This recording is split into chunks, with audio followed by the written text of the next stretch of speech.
اللہ تعالیٰ ہمیں سب روزے رکھنے کی توفیق عطا فرمائے۔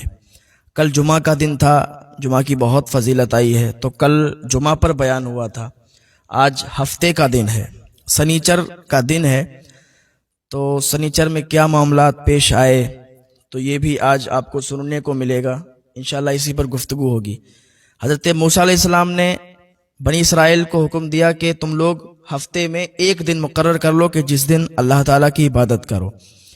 تو بنی اسرائیلیوں نے ہفتے کا دن سنیچر کا دن مقرر کیا اور کہا کہ ہم اسی دن کو مقرر کرتے ہیں، اور یہ ان کی عبادت کا دن تھا۔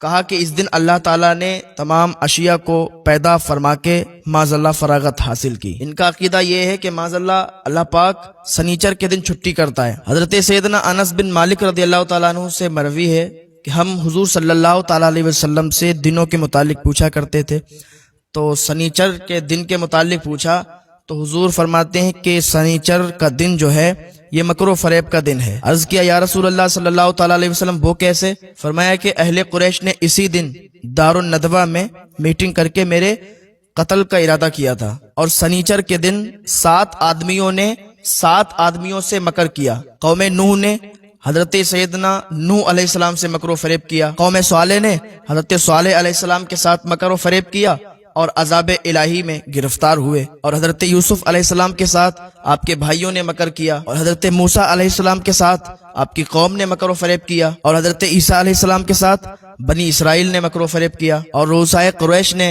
حضور صلی اللہ تعالیٰ علیہ وسلم کے ساتھ مکر و فریب کیا اور عذاب کے مستحق ہوئے، اور بنی اسرائیل نے اللہ کی نہیں کے ساتھ مکر و فریب کیا تو عذاب کے مستحق ہوئے۔ اب آئیے وہ پہلے کی طرف کہ حضرت نوح علیہ السلام کے ساتھ حضرت نوح کی قوم نے مکر و فریب کیا۔ حضرت نوح 900 سال تک دعوت دیتے رہے، ایمان کی اللہ کی طرف بلاتے رہے، چند لوگ آئے اور باقیوں نے آپ کا مذاق اڑایا، تو پھر اللہ کا حکم ہوا کہ نوح اب یہ لوگ ایمان لانے والے نہیں ہیں، اب یہ تمہاری بات ماننے والے نہیں ہیں، اب نوح ایسا کرو کہ کشتی تیار کرو، اب عذاب آنے والا ہے، بارش آنے والی ہے، سیلاب آنے والا ہے۔ تو حضرت نوح علیہ السلام نے درخت لگائے، 20 سال تک وہ درخت تیار ہوتے رہے، 20 سال کے بعد وہ درخت تیار ہوئے اور وہ کشتی پھر حضرت نوح علیہ السلام بنانے لگے۔ جنگل ایریا تھا، جنگل میں کشتی بنا رہے تھے، تو جب آپ کی قوم ادھر سے گزرتی تو کہتی نوح یہ کیا تیار کر رہے ہو؟ حضرت نوح کہتے یہ پانی پر چلنے والی سواری تیار کر رہے ہیں۔ تو وہ لوگ مذاق اڑاتے تھے حضرت نوح کا کہ یہاں تو کوئی پانی نہیں ہے اور آپ کشتی تیار کر رہے ہو۔ یہاں تک کہ حضرت نوح نے کشتی تیار کی تو انہوں نے کشتی کے اندر گندگی کرنا شروع کر دی، گندگی کرنا شروع کی، تو اللہ تعالیٰ نے انہی کے ذریعے سے وہ کشتی کو صاف کروایا۔ پتہ کیسے؟ جب ان لوگوں نے گندگی کرنا شروع کی، نوح کو پریشان کرنا شروع کیا، تو جب وہ کشتی گندگی سے بھر گئی تو ان میں اللہ نے کوڑھ کی بیماری ڈالی، وہ سب کوڑھ کی بیماری میں مبتلا ہو گئے۔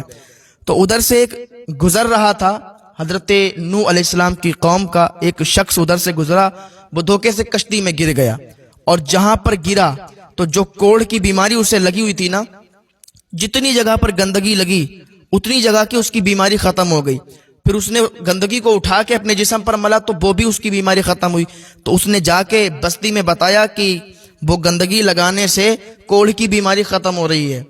تو جو لوگ تھے بستی کے بھاگتے ہوئے آئے، کیونکہ انہوں نے ہی کشتی میں گندگی کی تھی، تو اللہ پاک نے انہی کے ذریعے سے ہی کشتی صاف کروا دی، یہاں تک کہ انہوں نے کھرچ لی کشتی، اور کشتی بالکل صاف ہو گئی۔ پھر اللہ کا عذاب آیا، اور اللہ کے عذاب نے قوم نوح کو پکڑا، سیلاب میں سب تباہ ہو گیا۔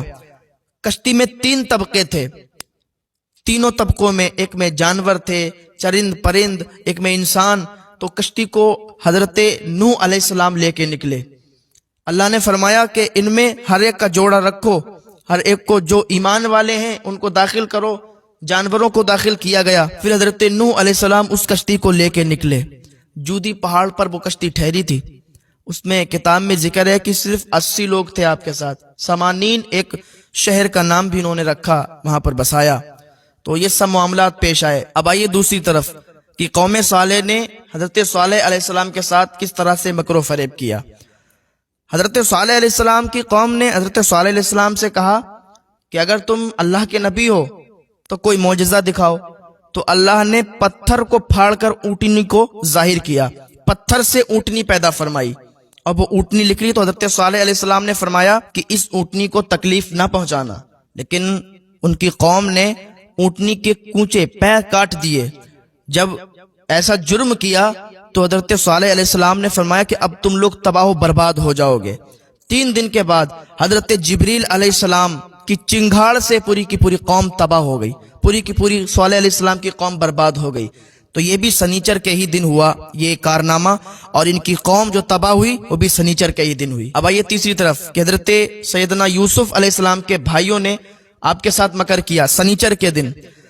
हजरत याकूब अलैहिस्सलाम ये भी अल्लाह के नबी, हजरत यूसुफ अलैहिस्सलाम ये भी अल्लाह के नबी, याकूब अलैहिस्सलाम यूसुफ अलैहिस्सलाम के वालिद साहब।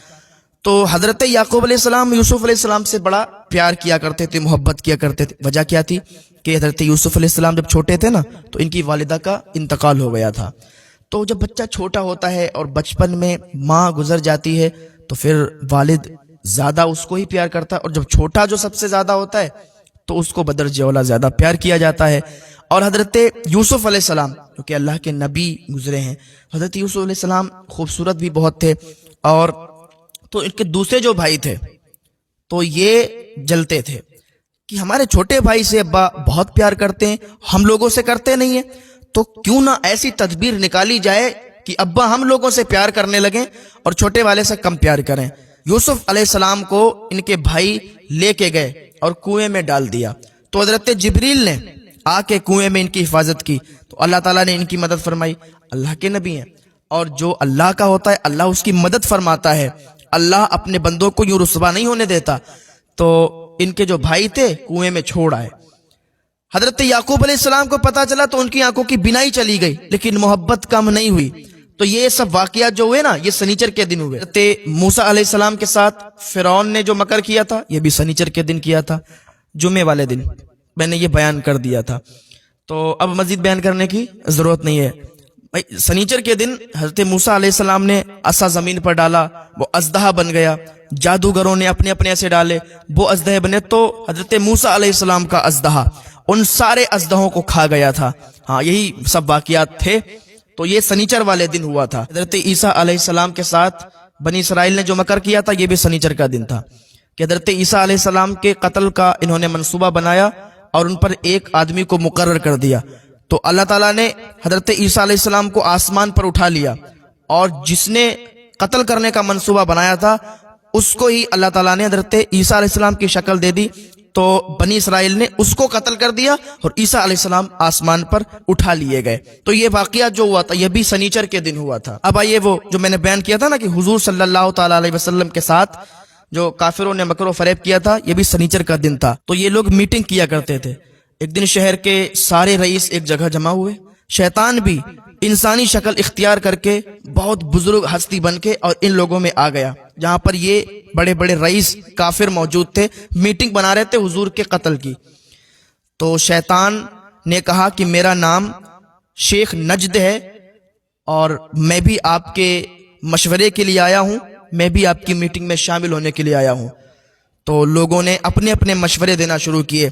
कोई कहता था कि मोहम्मद को ऐसे कत्ल किया जाए, कोई कहता था कि ऐसे किया जाए। तो हजरत उमर उस दौर में ईमान नहीं लाए थे, तो उमर ने कहा कि इनको ऐसा किया जाए, एक ऊंट पर बिठा दिया जाए और शहर से बाहर भेज दिया जाए। तो उस पर शैतान ने जो अपना बुजुर्गी वाला लिबादा पहने था, इंसानी शक्ल में आया था, उसने कहा ऐसा है कि अगर ऐसा करोगे तो ये जाके वहां दूसरी जगह भी जाके, और ये तो सच्चे हैं और इनके अल्फाज भी मीठे हैं, तो दूसरी जगह जाके भी ये लोगों में इस्लाम को फैलाएंगे, दीन को फैलाएंगे। तो ऐसा करना मुनासिब नहीं है। अबू जहल खड़ा हुआ, उसने अपना मंसूबा रखा, उसने अपनी बात पेश की कि ऐसे कत्ल किया जाए तो बेहतर है। तो शैतान ने उसको शाबाशी दी कि ठीक है तुम अच्छा कहते हो। हुजूर के कत्ल का ये लोग इरादा कर रहे थे। हजरत जिब्रील आ गए हुजूर सल्लल्लाहु ताला अलैहि वसल्लम के पास और कहने लगे या रसूल अल्लाह सल्लल्लाहु अलैहि वसल्लम, आपके कत्ल का मंसूबा बनाया जा रहा है, आपके कत्ल के इरादे किए जा रहे हैं, आप हिजरत कर लीजिए। तो हुजूर सल्लल्लाहु ताला अलैहि वसल्लम ने हिजरत की, हजरत अबू बकर सिद्दीक को साथ में लिया और हजरत अली रदियल्लाहु ताला अन्हु को अपने बिस्तर पर सुलाया।